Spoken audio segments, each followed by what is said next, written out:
Hello, I'm Adam, hailing from partsFUNknown, and welcome to part 2 of Classroom Brawler Wrestling. This one is all about the prom. As ever, No Rolls Barred is based on the system Worldwide Wrestling created by Nathan D. Paoletta. Check out the link in the description for more info. Take it away, Tom. Hello and welcome back to CBW, where the big boys are school boys. My name is Tom, headmaster here at CBW, and these are our players. Hello, I'm Adam, and I'm playing Paul Monitor, the Hall Monitor, and I'm the veteran. I'm Lolo, I play Rita Hexbook, and I am the iconoclast. Hi darlings, I'm Laurie, I'm playing Amelia Dramica, and I'm Provocateur. I'm Ollie Davis, I'm playing Rick Thunder, time travel back in time, now undercover as a high school student, trying to get back to his own time. He's a high flyer. Sup, dude? Ostrich of Bolton, played by Luke Owen. I'm the athlete. Right, let's get back to this fight. It is the day of prom in Grap Valley High, the day of the school play, the most important day in the lives of so many seniors. And we begin in the bedroom of one very important person, at least in her own mind. Amelia, please can you describe to me what Amelia's bedroom looks like as she gets up in the morning? Amelia's bedroom has, like the vanity mirror lighting that you get, like where it goes all the way around the mirror and it's all those bulbs like a dressing room. She's got that over, obviously, like her vanity dresser. She's got that all around her bedroom, all around her bed. Above her bed is a big sort of neon sign that says Amelia, like it's the front of a theatre. All of her clothes and costumes are hung up in perfect order on racks that go around the room. Posters on the walls are vintage. Some of them are show a woman who looks very much like Amelia in small roles in off-Broadway productions. And then there are some other ones hung up next to them that are like Amelia's productions throughout the years of being at school. There's her in the Nativity, where she played the alternate sheep, but one of the other sheep accidentally got food poisoning and had to step out, so she got to step in and go be the sheep. So, and she's oversight. Like, these are clearly been made by somebody who, these weren't the official posters of the production. These are posters that have been put together more recently by somebody, and the sheep is very large in that image. So yeah, that's kind of the gist of her room. It's vintage Hollywood, vintage theatre, a little bit of Broadway chic. Okay, and we now cut across town to a very different bedroom. Oz, can you please describe what Ostrich of Bolton's bedroom looks like as he gets up this morning? So when he wakes up in the morning, there are posters on the wall, framed, of course, by Daddy, that has got Dad, by the way, a wrestling champion within his own rights, just like his grandfather. There's sort of posters of their accomplishments and their sort of wrestling championships that they've won around the world. There's a bookcase that's not filled with books; those are for nerds. It is instead filled with trophies, wrestling trophies, football trophies, baseball trophies, hockey trophies, lacrosse trophies, other sport trophies. There's lots of trophies that our striker Bolton has won, just like his father won, just like his grandfather won, just like his brothers won. They are a family. It is a lineage, a dynasty, if you will. But what stares him the most as he lays there in bed is on the opposite side of the room. It's a flag for Winston University, because he's got a scholarship ready and waiting for him. And perhaps slightly presumptuous for his father to put this flag up in his room, he knows that it's the way to inspire the boy. So every morning when he wakes up, the first thing he sees is Winston, and he knows that's what his destiny is. Amelia, please talk us through your morning routine as you make your way downstairs for breakfast. So Amelia wakes up. She's worn a face mask to bed. Her hair is in curlers. She begins to sort of pry those bits out of her. She's wearing a very nice nightgown. She sits down and stares out the window, brushing her hair for a while, singing to herself, la, la, la, la, la, la, la, la, la, la, la, la, doing her scales, etc. She then she lays out an outfit ready for school, goes and has a very long, very annoying hot shower that the rest of her family are kind of confused and annoyed by, as she spends far too long in the bathroom. She comes out, she blow dries her hair, does her makeup, and then begins to get dressed and trot downstairs ready for the day. But she is prim and neatly turned out. She enters the room with a flourish. And Oz, take us through your morning routine, please, as you make your way downstairs. He gets out of bed and stares at that Winston flag, and then just walks over to his door, opens it up very gingerly to have a look down the hallway, just to see in case there's anyone about, closes the door quietly, goes back towards his bed, lifts up the mattress, and pulls out his dirty secret. It's a Sony Walkman. Probably one of those ones from the 90s that's only got a rewind button on it. I can't fast forward these things unless you turn the tape over and forward it the other way. And he opens it up, and it's a cassette of Belinda Carlisle's Heaven is a Place on Earth. Closes it down, goes to put on the big headphones. Oh, there's a noise. Takes the headphones off, shoves it back underneath his bed. No one must knock on the door. It's his father. Boy, are you ready for another day of school? Are you ready to seize the day? Are you ready to head to Winston and fulfill your destiny? Yes, Dad, I am. Because I am a Bolton, and Boltons go to Winston. And so then he heads downstairs for his breakfast, which is all made to make sure that he is in prime shape. So it is a stack of pancakes and 5 whole chickens that have been roasting for the last 4 hours, with no flavoring on them. It's all about the protein. Sir, I take the skin off chicken. To quote Point Break. Amelia, talk us through your breakfast. So Amelia enters the room with a flourish and sits down, ready to be waited on by her mother, and who oh, my girl, my darling girl, you're so beautiful, you're so beautiful, you're so perfect. She starts sort of stroking her. Mummy, you're so perfect, you are so perfect, you are the most beautiful girl in the school, you are the most beautiful girl in the whole world. Oh, darling. She sort of kisses you on the forehead. Oh, my darling.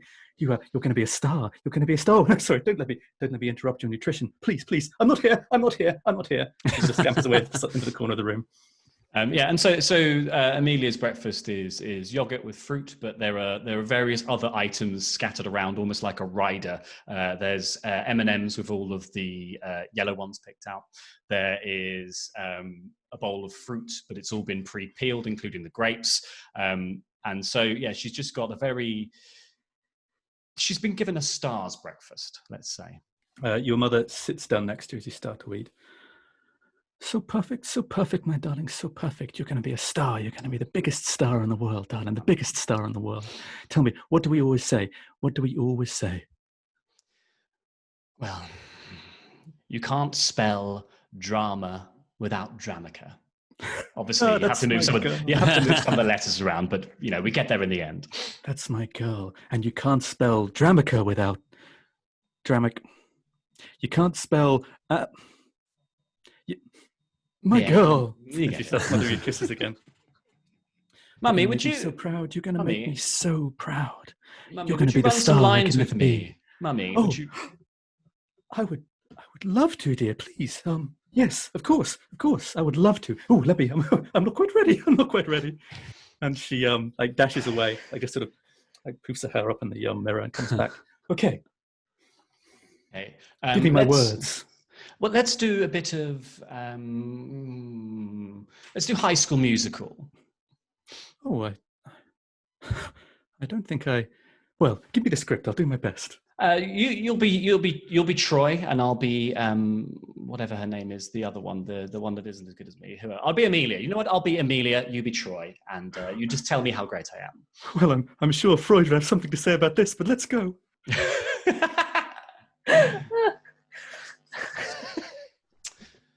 Hi, Troy. Hi, Amelia. How are you? All the better for seeing you. No, mummy, that is wrong. That's where he sings. You start the song there, you know. But it's what I know. It's what's in the script, but honestly, I heard your darling. I saw your face, and it's what felt right. It's what felt right for the part, darling. It's what felt right for the part. I can't work in these conditions. Just leave the room. Leave the room. Leave me to this. Darling, I'm so sorry. I didn't mean to snap. Darling, darling. And she takes you like by the side of the face tenderly. Darling, you are me. You are my future. You are the only thing in the world that matters. You are the only thing I love. Have a good day. Kisses you on the cheek, and then leaves you to your stuff. What the fuck? And we're now going to cut to Oz coming downstairs for his chickens. Your dad has a big meaty bicep slung at the back of a chair. There's my Winston boy. There's my Winston boy. You're going to do Dad proud, eh? Eat them chickens, son. You see he's finishing off like a jumbo-sized turkey leg himself. Os just picks up the whole chicken. Start getting the jump down, pancake, shove the pancake in, butter everywhere. Pancake. It's a rock breakfast. Do you proud, Dad? I mean, it's early morning. I've still got some sleep in my eye. Tell me I didn't see you reaching for the butter. No, of course not, Dad. No, sir. We're protein men, you and me. We're Winston men. We're protein men. Yeah, that's you're absolutely right, sir. I'm so sorry. Yes, pancakes and chicken.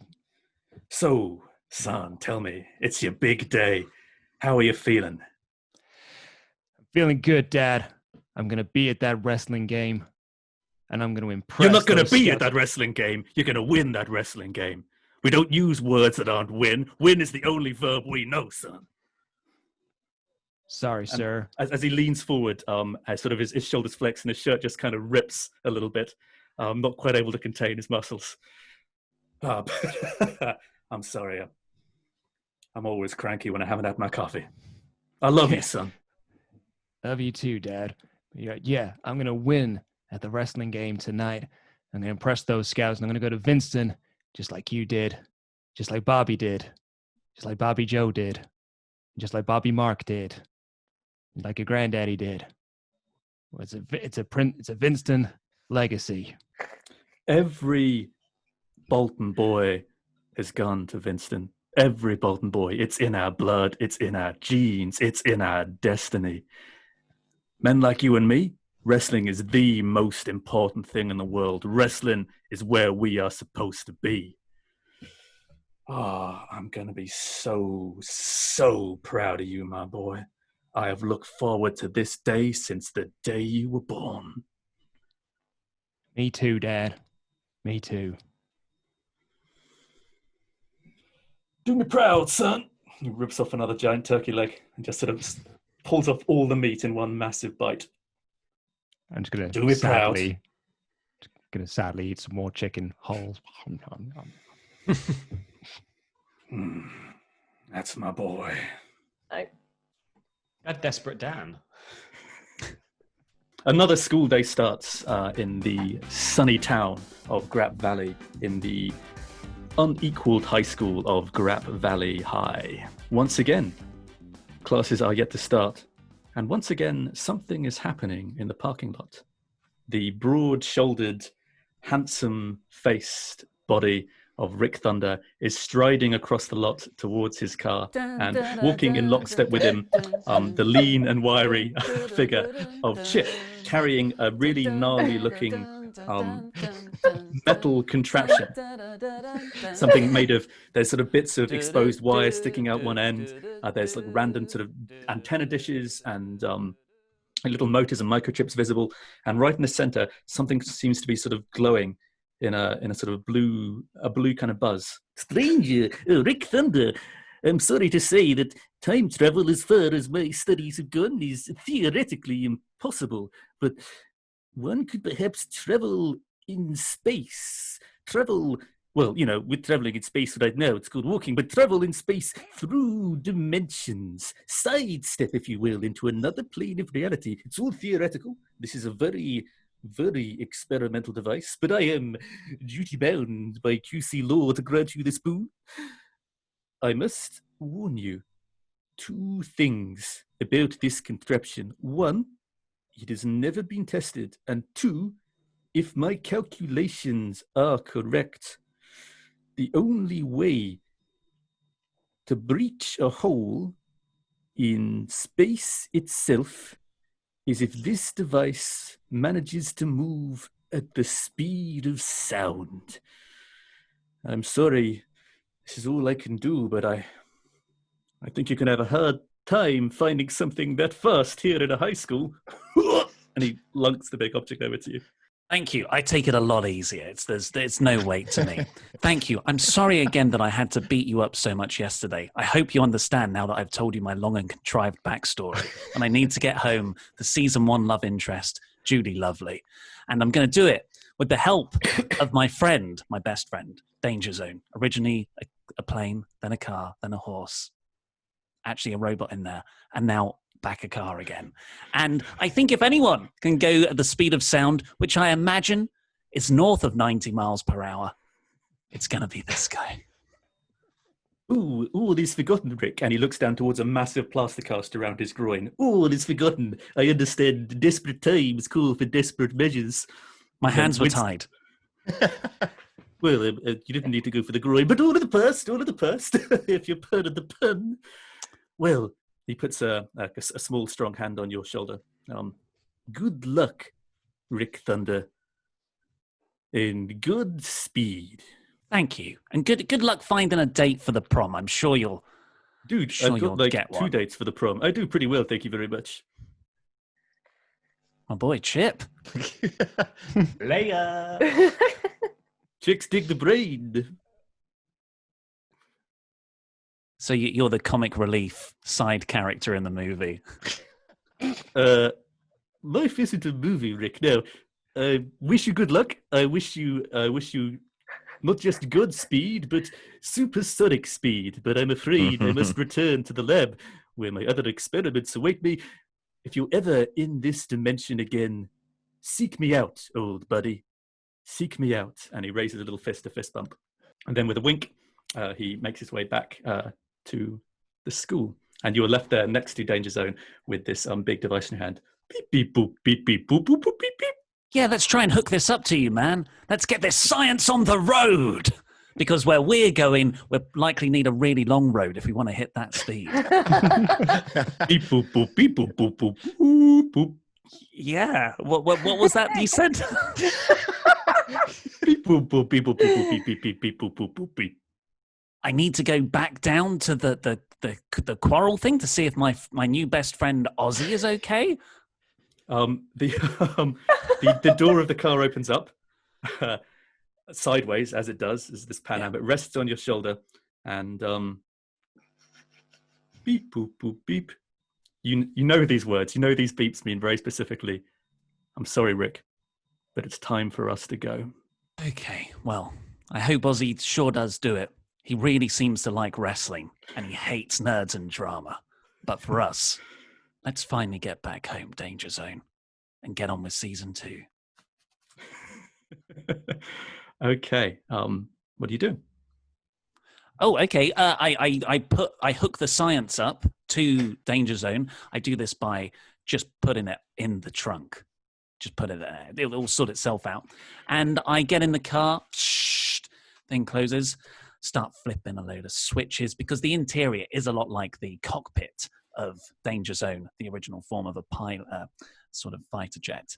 And yeah, I reverse back and I just start driving over the campus grounds. It bumps a bit. It's, it's well, give me a straight line. Give me a work roll to see how your driving is. Sure. My work roll is 4. So I think I hit Chip. Dean. Chip, poor little Chip is safely back inside in the lab. You do hit something though, mate.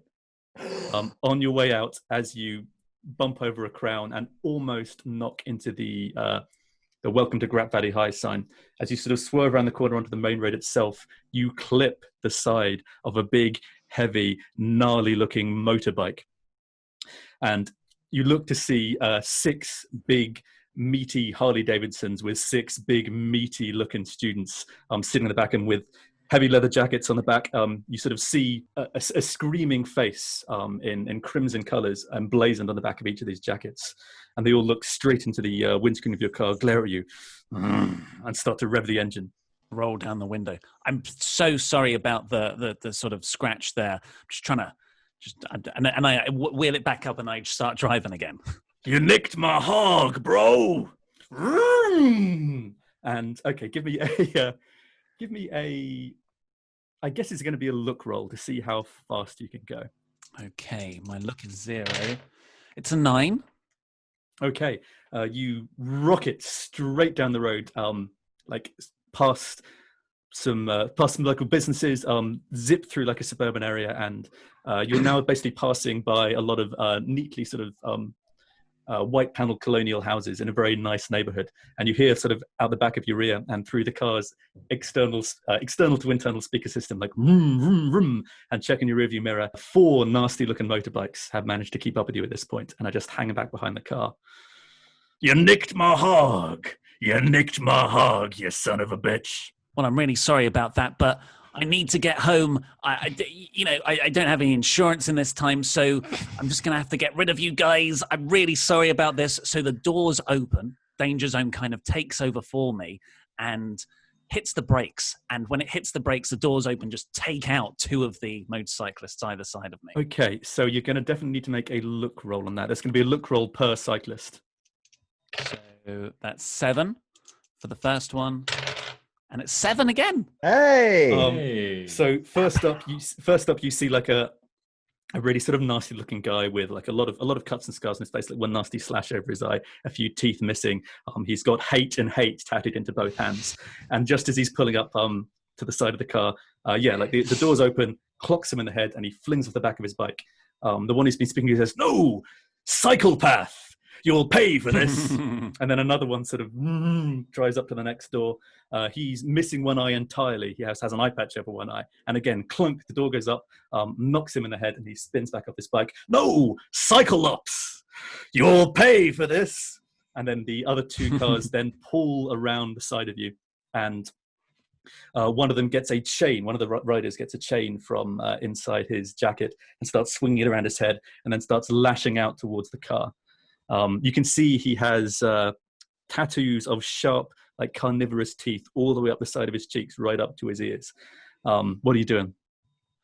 Well, I'm just concentrating on driving the car. This is a lot of Danger Zone going into business for me. Danger Zone keeps the door open and kind of catches with this sort of magnetic thing the chain onto the door and sort of does a handbrake turn thing to spin round, flinging the guy off his motorbike. Okay, you're going to need to make a look roll again. A 9. A 9. There's a clung as the metal of the chain gungs against the door of your car. Yeah, Danger Zone pulls one of his famous evasive maneuvers, this time in the body of a glorious ghost grey car. The guy's flung off his bike. The bike skids off into someone's garden, knocking over their postbox. But he is still holding onto the chain and now hanging basically on the edge of the car. We're dangling off the edge of the car. This is the speed of Danger Zone, basically allowing him to stay above the pavement. "Careful there, Velociraptor," the leader shouts. And Velociraptor starts, hand by hand, trying to pull himself up the chain towards the car.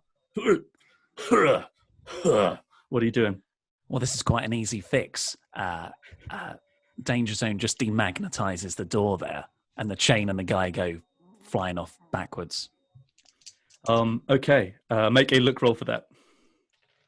It's a 9. Danger Zone is really good at rolling dice. Man. And this seems like a really strong form for him. Yeah, you hear sort of a slight sound as the magnetic field cuts off. The chain is released from the car, and there's like a clatter and a skid and a sort of scream of bestial pain as Velociraptor barrels across the road. And now there is only one bike following you. It's the biggest, gnarliest looking bike. It's the guy who took umbrage with you right at the start, the guy who's been yelling at you this whole time. He's maybe, you can see, about 8 feet tall and about maybe 6 feet wide on that thing. It has sort of 3 wheels across the back and 2 wheels across the front. It's a really, really nasty looking bike. Pull over. So So up until this point, I've been doing all the driving because I'm just, just focused on getting to that speed of sound. Is it like 300 meters per second? It's like 300 and something. Yeah. So we're trying to get up to it, and I'm like, no, okay, this one's for me. Danger zone. Take control of the wheel. It's time I got a bit of my high school back. And I reach into my rucksack, and there is an American football in there. And I open the sort of what's it called? The ceiling mirror thing, and I stand up out the top of it, the roof. That's it, the ceiling mirror, and I go back and I throw the ball in my typical quarterback style to knock the final cyclist off his bike. Okay, give me a work roll for that. Still 0. That's a 7. That's a 7. Okay, so that's just enough of a success. The ball shoots towards his huge frame, connects, boom, really hard with his chest. But this is a big guy, and he doesn't even flinch. It bounces off his chest, but then lands right in the gap between the two front wheels of the bike. It sort of flips up into a front wheelie, flings this guy up into the air, and he soars, boom, until he lands on the rear of the car, now standing on the back of the car with you as his bike skids into the distance. Listen here, punk. No one messes with the Red Scare gang. And starts putting on 2 sharp-looking knuckle dusters on each fist. Because, Danger Zone's got the road, I climb out of the roof thing, the roof hole in the top of the car, and Sunroof. I sort of... whatever it is. I balance on the car, to the front of the car, and I just look down at him and I go, it's time for 10 more things I hate about you. And as I punch downwards on the front of the car, Danger Zone honks along, honk, honk, Joe, honk, honk. So you're raining down punches on this guy. Yeah. Okay, that's going to be we decided that was a look roll because it was, a pun and so close to the golden shower. 7. 7. Ooh. Okay. I've just lost my hat. It flew off. Okay. He's not a high school teen. Hey. Yeah, like his eyes suddenly raise as he sees the hairline. Okay, so the first punch, boom, 1 foot gets knocked back. Second punch, honk, the next foot back. Third punch, honk, the next foot back. Punch after punch after punch, you are driving this big beefcake back across the car, back across the bonnet, until he's finally standing on the rear, teetering on the edge. He looks down at the road, end of the line for both of us, and goes to grab you, like just wrap his big arms around both of you, and just basically jump off the back of the car with you. That's what he's going to try to do. What are you doing? I still have my rucksack on. I've still got my rucksack on. I just... Damn thing. So I make sure he's got hold of the rucksack, and I just... Ha! And he goes off with the rucksack. Make a... Ooh. This one I think is going to be we'll make it a work roll because it's some tricky maneuvering. That's a 7. Another lucky 7. He goes to grab you, and he leans back with a sort of look of satisfaction and superiority on his face. And then all of a sudden he realizes he's not holding onto this man anymore. He's just holding onto the bag. And then kind of like Hans Gruber or the Joker just falls back off the car, seemingly in an eternity of falling as he falls back under the pavement. The last thing you hear before he is gone in the distance, so fast as Danger Zone moving, I hate you so much. Could I hit one move on him as he's falling? What do you want to try and do? It's just called the American Bye. And it's just one punch like the women's right. Okay, go for a look roll on that. It's thematically appropriate, I think. Do I have to roll? Yes, you do. That's how this works. Oh, no, what was it on? What was it on? Look. Oh, it's a 6. Okay. Got cocky. Reroll? Oh, yeah, reroll, because I'm doing anything to get back home. Go for it, reroll now. 8. Yeah, that'll do it. Yeah, just as he's about to effect this sort of quite poetic the fall of defeat, you just take his dignity away with one solid punch to the nose, and then crunch. Yeah, he lands on the pavement, rolls away, and in seconds you are gone. And Danger Zone is now sort of picking up speed as you're standing in the back of the car. Beep boop beep boop boop beep beep beep beep boop boop boop. Yes, I'll get back in right away. Let's get back home, straight through the top mirror. Okay, the car is picking up speed. Like you go past the houses, you go past the shops, you make yourself out onto the highway now. You're going straight down like an empty sort of Route 66 style American highway. You're getting faster and faster. The landscape to your left and right is blurry, and then the big red button is blinking now on the control screen. Time to get back home. And I press it. Make a look roll for me. Oh. I'm so nervous. 7. 7. High school was Rick Thunder's year. He peaked. You press the button, the whole car starts to shudder and shimmer now with that familiar purple plasmid energy as you pick up speed and go faster and faster and faster. You hear a rumble from the boot.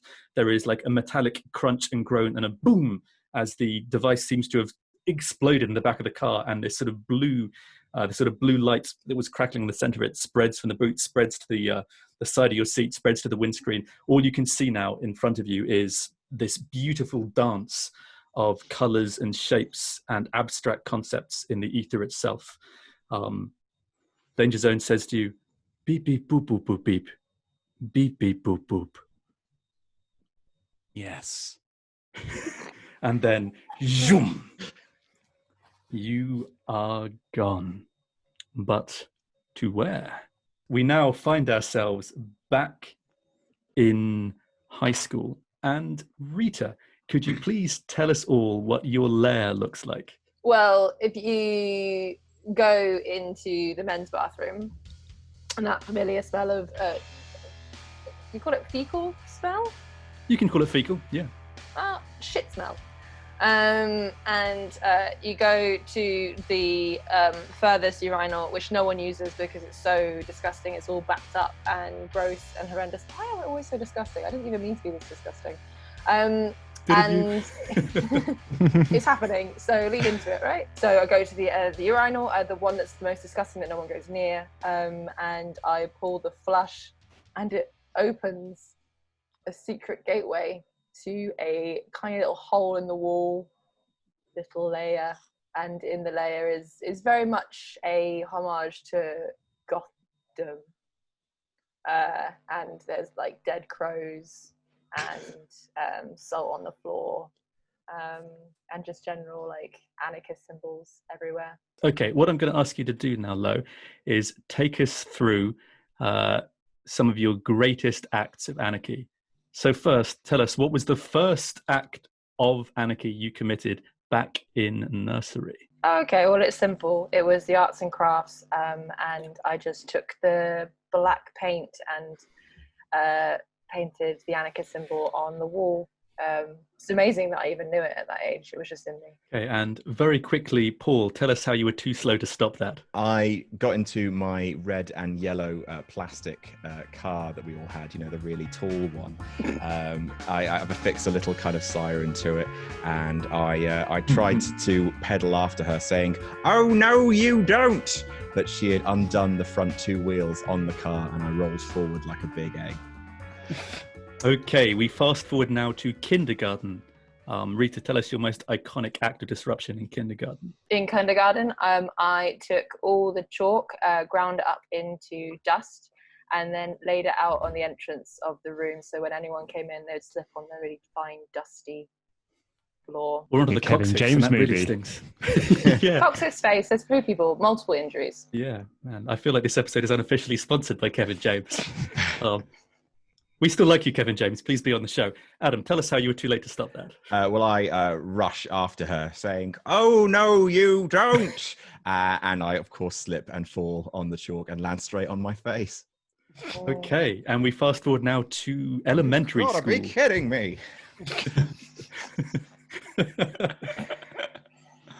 Elementary school, please, Rita. So elementary school is, do you know what? It's really simple and it's a classic. I was super glue on everyone's seat in class. Seeing this out the corner of my eyes, I say, "Oh no, you don't!" and try and get up from my chair, but unfortunately, I'm stuck to it, and I kind of catapult forward in a kind of horrible medley of chair legs and people legs. Okay, and now we are in junior high. Rita. Oh, in junior high, I start a rumor that Paul will sell you drugs. Paul? I am screaming, "Oh no, I don't!" whilst being chased by drug-hungry teens.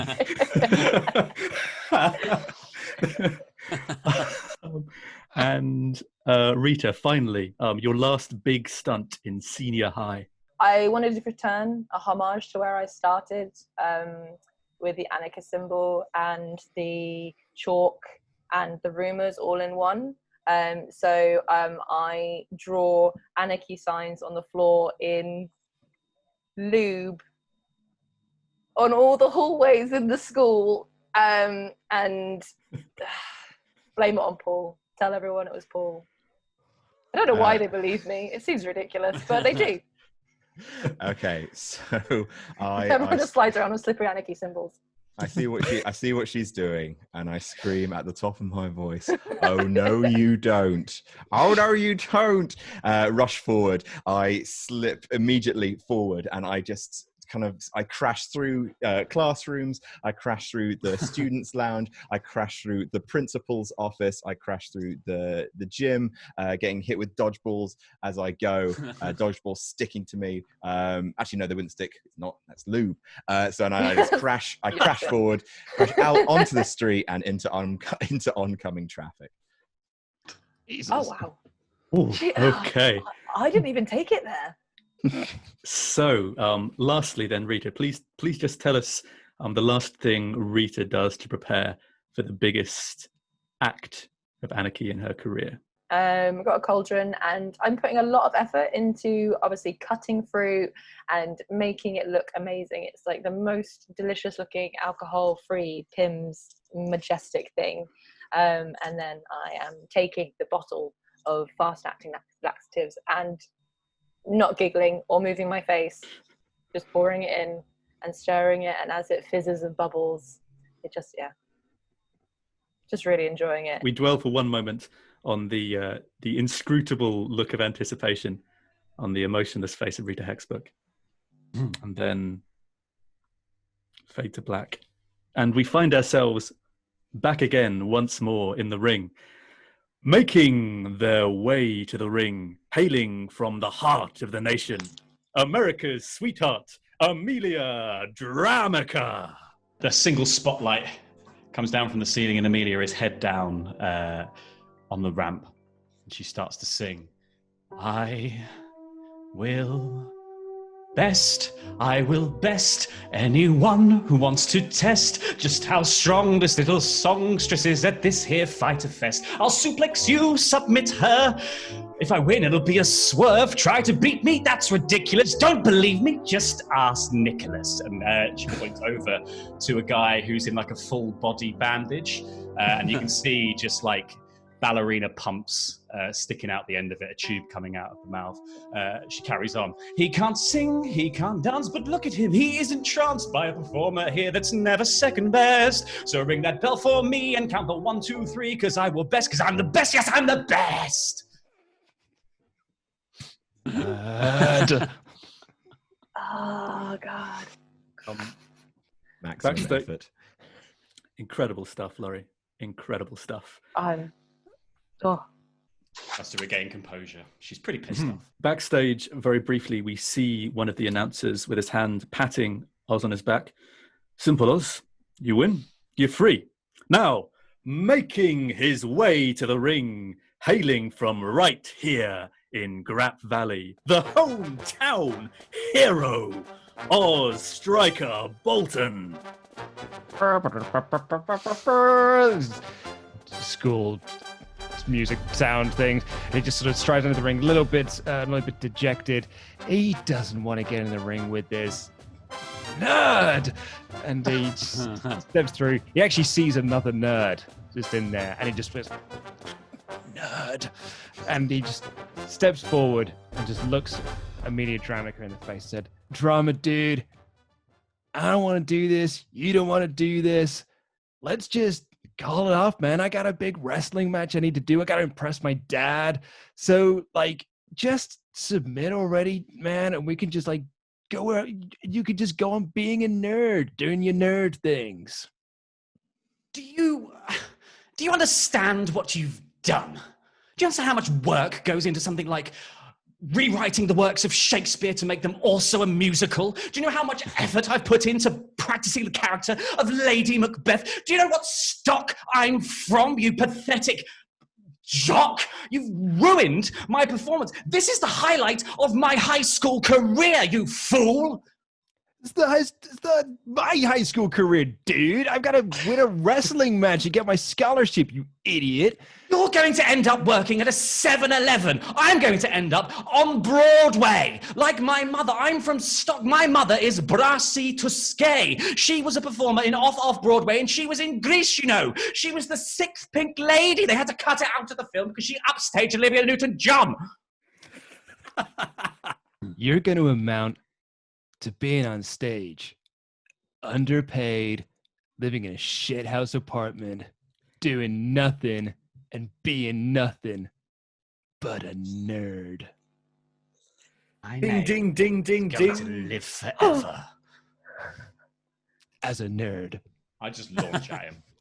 Okay, so we're going to do a contested roll here. What are you both doing to start the match? I'm just going to try and claw his eyes out. American Pie face. Just going to try and just push it to one side. Okay, so we're going to have a real roll from Amelia and a power roll from Oz. Luke, is that what you're wearing for the match? Oh, yeah. Well, I mean, I haven't had a chance. He was trying to attack me. His gear on. Sorry, what did you say my roll was? Power roll. 2d6, 6. 9. Take us through that claw, Amelia. I just come in with I've got a bit of the blood on my hands as well from my role as Lady Macbeth. I don't know if you know that I'm performing Lady Macbeth. And I just swipe across his eyes, leaving this trail of prop blood and real blood as I scrape down one eye. Okay. Oz, yeah, you're staggered back by this pain in your optic spheres. What are you doing? Not ready, dude. We're going to do this. We're going to do this properly. Nerd. Nerd. So sick of nerds. And we get demonetized. 8, 7, 6, 5, 4, 3, 2. There we go. Is that a Johnson? Oh, no. Okay, a preview of Luke's OnlyFans account. Okay, what are you doing, Luke? I'm going to go straight in for 10 moves I do about you. I'm going to try and lock her by the waist and throw her to the ground. Okay, let's see. What did we decide last time? That was it was real because it's that's proper the wrestling. technique. Yeah, that's Proper wrestling, mate. Go for it, mate. Go for it, mate. That is plus fucking 6, man. I'm not gonna. No, I won't use a reroll just yet. Okay. You know what? I'm going to use one of my rerolls. I'm going to use my athlete reroll. The athlete reroll. Because I'm going to learn something from Amelia, and as I've got her by that, I'm going to dig some nails in as well. Not like as sharp as hers. But I'm going to dig some nails in as I do it. That's a you reroll, but reroll on real for this. Reroll on real. Boom. That will be 8, 9. 9. You managed to. Yeah, you get her in a solid grapple. Your nails are as hard as your muscles, and they dig deep into Amelia's porcelain skin. As I slam them down, and obviously maintain that waist control, someone from the crowd just shouts, "He's maintained waist control!"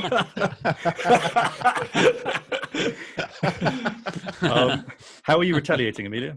On the last sort of slam, I'm going to attempt to slip out and use a move I call walking on floorboards, where I'm just going to step onto his back while he's prone and just dig my heels in as I walk across the back.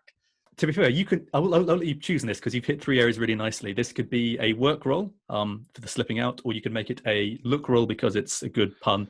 I'll have a look roll, please. Go for it, Carol. Thank you. Cool, go for it. Just lost the dice. All right, low. That is an 8. That'll do it. Take us through it. I step on his back and he sort of screams out in pain. I begin to walk up and down and I go, ladies and gentlemen, now for a performance of Cat on a Hot Tin Roof. And I just begin to jump up and down. What are you doing, Oz? I'm going to start doing push-ups in order to try and throw her off balance. Okay, power roll. Ah, fuck. 7! Boom! That'll do it. Like 1, 2, 3, 4. Like just how your dad shouts at you every morning. To make sure you've done all of them. 1, 2, 3, 4. And on 5, unfortunately, Amelia, you lose your balance and stumble down onto the concrete. Oz, you're on your feet. It's a perfect pratfall, though, because I've practiced those as well. Yeah, Whoopsie! I cannot believe how many Kevin James moments are in this one episode. Beautiful. Okay. What are you doing then, Amelia? You practice on your back. So on my back, I'm just going to go, I won't let you break me down to dust, because I know that there's a place for us, for I am glorious. And I'm going to try and hit the glorious DDT and pop up, glorious, and then kick him and then go for a DDT. Okay, you can roll and look for that because you're singing so much. Yay. That is a 13. What? I got a Okay. 5 and a 6, and my look is +2. Holy shit. Oh. Okay, on that 13, yeah, that is a perfect DDT, and like with a sickening crunch, the iron jaw of Ostriker connects with the concrete, and you are standing there reveling in the glory of the audience. Because that was such a high success, I'm going to let you take the next move. I'm just going to get right in his face, I think, and I'm going to apply a move I'm calling the Hook of Mormon, which is it's a crossface, but I'm just going to fish hook his lips and just wrench them back and tell him to tap out. Okay, that's a real roll for sure. That's 5. Okay, so I'm going to re-roll. okay, reroll. Because I'm going to make it all about me. Because I'm going to say, look, I'm even better at wrestling than you are. Okay, reroll. Gasp. Sake, it's a 3. Okay, so To be fair, I deserve it. Again, doing push-ups to get out of this. Just realized I put my hands in the wrong position yet again to do a push-up. Start doing, push my way up out of this, and I'm going to transition into the dude, where's my armbar? Locking that armbar to try and make her tap while yelling at her, dude, I'm the best at wrestling. You're just a dumb, stupid nerd. okay, so that is a 2d6 roll. Straight 2d6. And it is 7. Okay, so as the armbar locks in, and as you get a firm grip on Amelia's limb and start to put on the pressure, and as you start to see sort of the pain rack through her body, you realize as soon as Amelia taps out, you are free. You are free to wrestle that match and make your dad proud.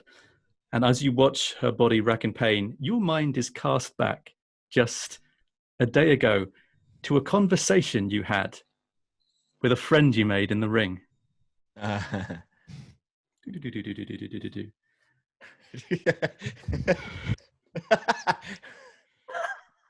Some more of this. We need more effects. So hard. Need a costume like mine, man. Oh, he's still going. Thanks, guys. Fuck's sake, Ollie, hurry up. What a match. Great win, man. Thanks, dude, who's definitely my age. You should be on the high school football team, because you're my age. I would love to do that. Because quarterbacks. Yeah, man. I used to be one, but I transferred into wrestling, dude. I used to be one too.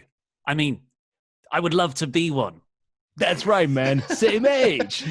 Same age. Where So you what you been, feeling man? about the win? I'm feeling good, man. Gonna make my dad proud. I'm gonna go across to Vinston and be a wrestler just like him. Just like him. Yeah. That sounds great. If anything, high school has taught me, it's, these are the best years of your life, and they do determine the rest of your trajectory, like becoming a pilot fighter who travels through time. You're right, man. I opted not to take that as a major. I thought it'd be too much. Yeah, I suppose these are like the years that make you the dude that you are gonna grow to be, dude. Thanks, new friend. That advice was real golden. No worries.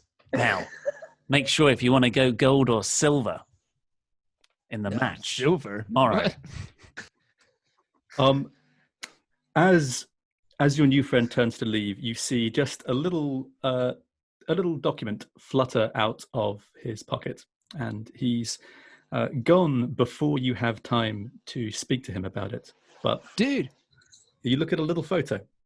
It's a group of very handsome-looking folk standing on a stage together, and written on the back in pen, it says UCLA FFFPPSG hyphen University of California, Los Angeles for Fighter Pilots and Stop Girls Drama Club 1988.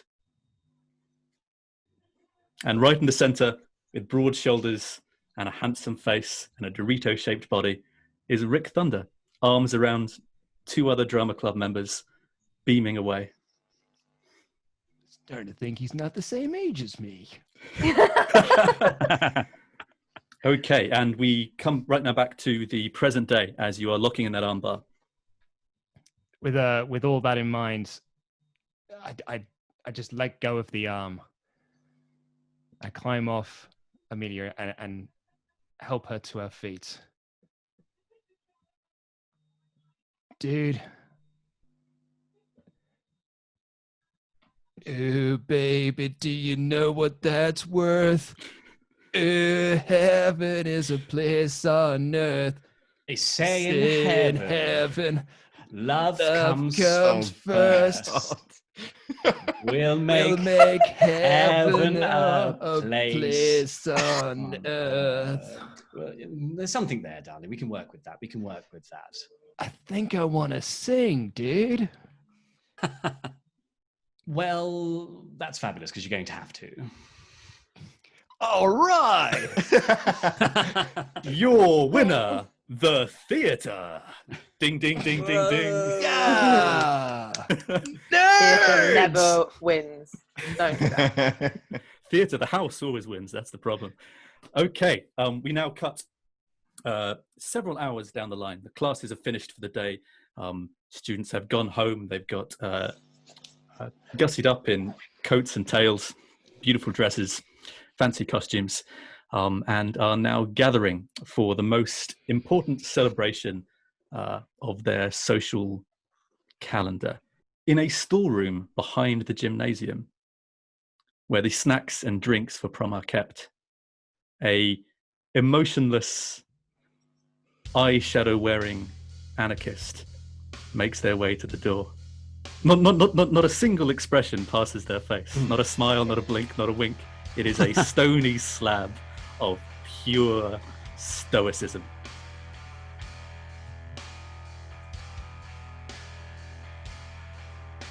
You're right outside the door, Rita. What are you doing?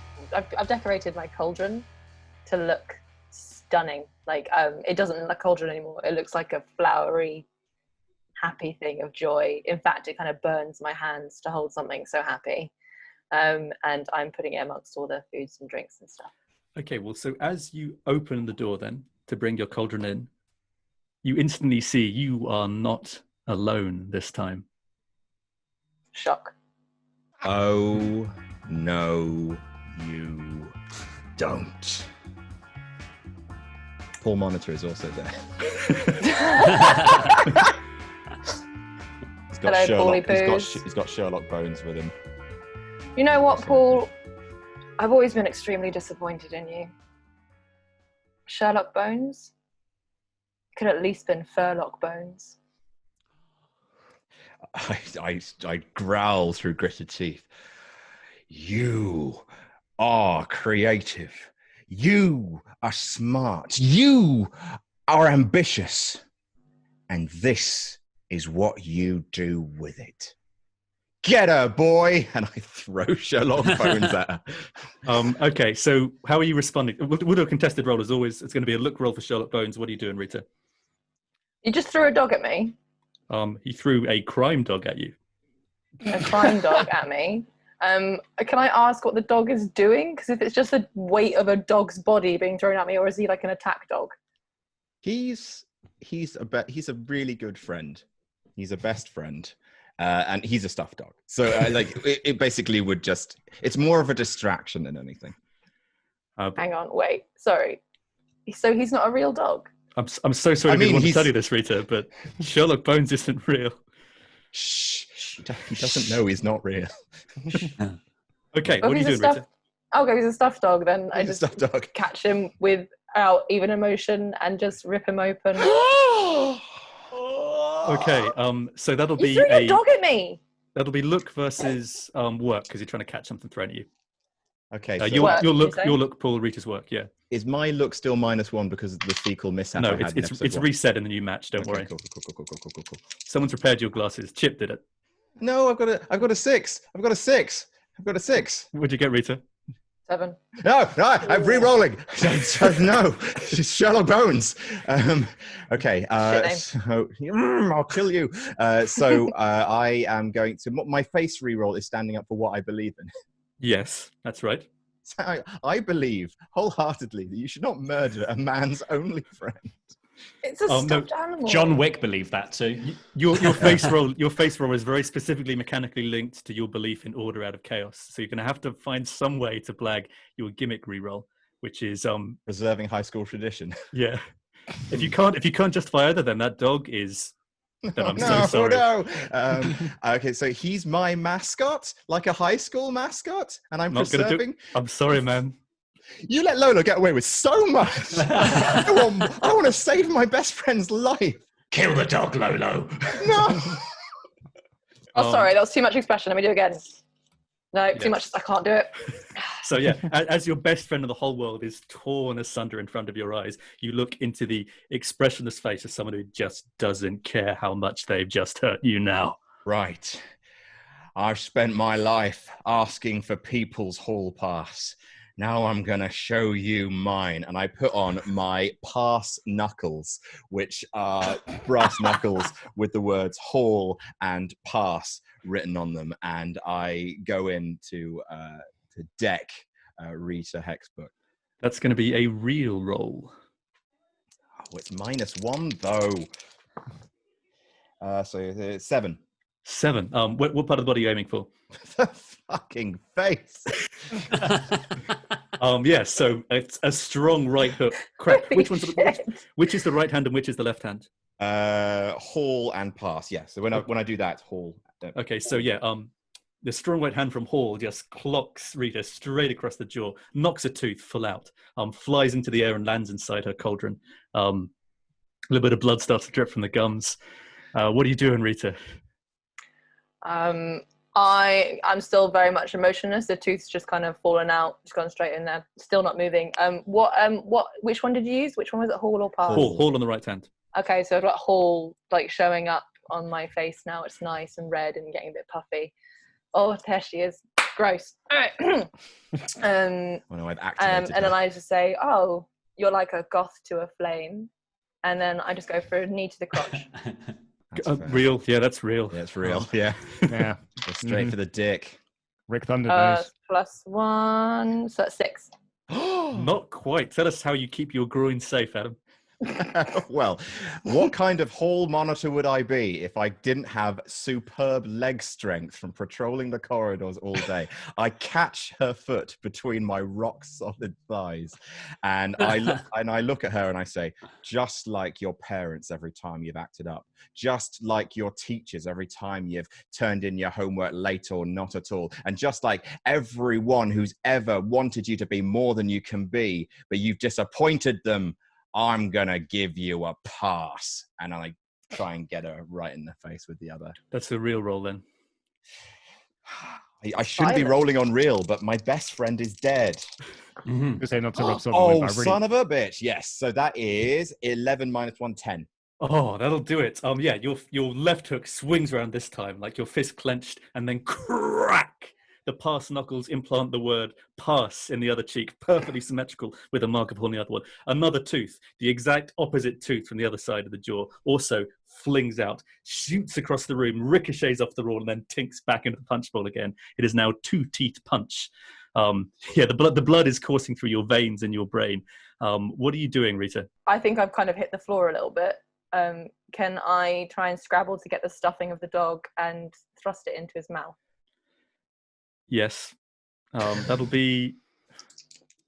Ooh. I'm going to give you one heat with Paul right now and say you can roll on heat. Just one.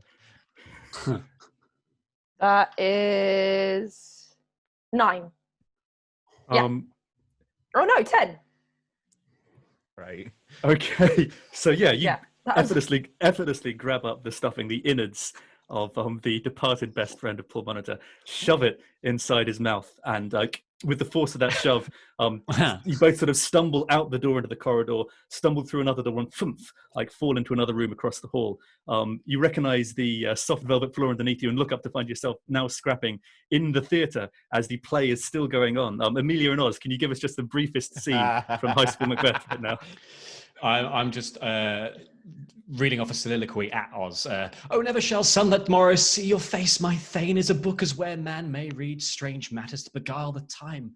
Look like the time, bear welcome in your eye, your hand, your tongue. Look like the innocent flower, but be the serpent under it. Jazz. Baby, do you know what that's worth? Heaven is a place on earth. Say heaven, love comes first. We'll make heaven a place undead. Yeah. Okay, Paul, what are you doing? Well, okay. I am going to reach for, well, basically all of the parents are looking really bored by this. So I'm just going to reach for one of the unattended glasses of wine that one of the mums has kind of snuck in to the auditorium, and I'm just going to try and douse Rita in the face. That's a real roll, man. You're using a weapon. Go for it. I'm so angry. I've still got little bits of best friend in my teeth. I killed your last best friends as well. I've got to stop introducing you to my best friends.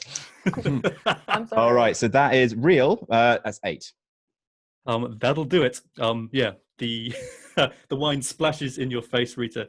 You are blinded by the grape. And stumble backwards out of the theatre, back out into the corridor. What are you doing in response? I'm going to respond back into the corridor where my cauldron is. No, your cauldron is in the storeroom. You're in the corridor in between the storeroom and the theatre. Okay, cool. Well, first I'm going to lick the wine off because, I'm not going to waste that kind of shit. And I'm just going to stand there nonchalant, trying to give it as little emotion as possible. And I'm just going to be like, come on then. Okay, make a look roll. Make you angry. Look, so 0, so 6. 6. That's not enough to rile you. Paul, what are you doing? I take an apple from my pocket and I'm going to execute the teacher's threat, and I'm going to bean her with it. Okay, make a look roll on that. Aha! I'm back in business. That is 0. That's 10. Okay, so this shiny apple shoots through the air, perfectly clunks you in the center of the forehead, sending you stumbling back across the corridor, through another set of doors, and now you find yourself on your back, looking up at the starry lights of the space and ocean themed prom here at Grap Valley High, as Paul Monitor speeds the door towards you. We're going to scrabble up the curtains and get to the decorations. I want to yank them down so that when he comes for me, I'm just going to wrap it around his neck. Ooh, that's a real roll, because maybe murder. I'm not. I also a little bit unconscious. It's my favourite. 8. Okay, just enough. Yeah, as you sort of scuffle your way through the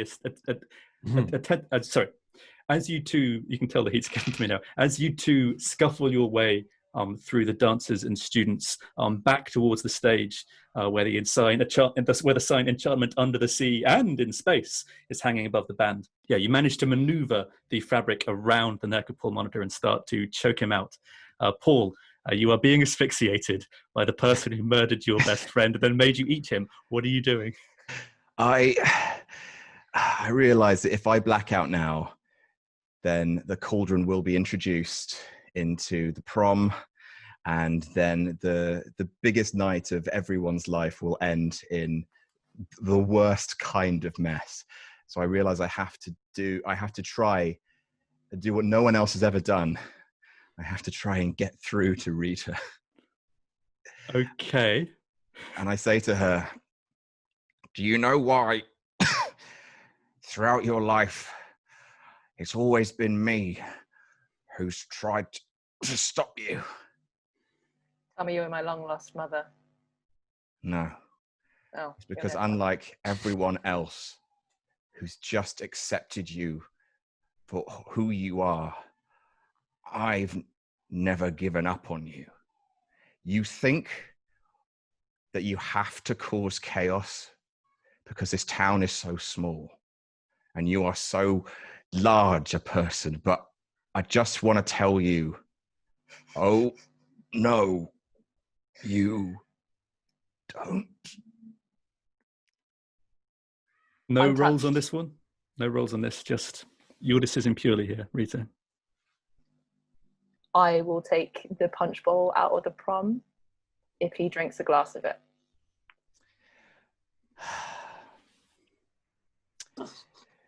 For order instead of chaos, I accept. Agreed. Shit myself like Kevin James, and I fall over and I try and get up, and then I fall over again and I land in the sick and in the shit, and I go, oh no, my glasses are askew, and I'm estranged from my wife, and I become a mall cop, and oh whoa, I can't believe this is happening, and I fall and land on my bum again. And it's Okay. horrible. So as the school play reaches its triumphant final act, as Macbeth wrestles Macduff in a prop high school gymnasium backstage in Media Dramica, looks at the bloodstains on her lady Shit stains, I'm hands. imagining. So what's it? And the shit stains I'm imagining now. Ouch, foul spots. As Paul Monitor shits himself and falls and gets up and shits himself again and falls and gets up and shits himself and falls. Well, we maybe see Rita Hexford smile for the very first time in her life. I don't know. The senior students, the senior year at Grab Valley High, dance the night away in a operatic goodbye to their time here, and a little tiny bit of interstellar dust puffs into nothingness on the highway. We leave the students of Grab Valley High to their future. And that's all for this time on CBW. We'll see you next dimension. And that is all we've got for this month's one shot. If you would like to help us choose the setting for the next one, go to patreon.com/NoRollsBard and join our Patreon like these legends who are scrolling underneath me. There you get 48 hours early access to all future episodes. You get to vote in fan polls to decide which crazy world we're going to inhabit next, and much, much more. So check that out. We will see you next time here on partsFUNknown. Jam that jam.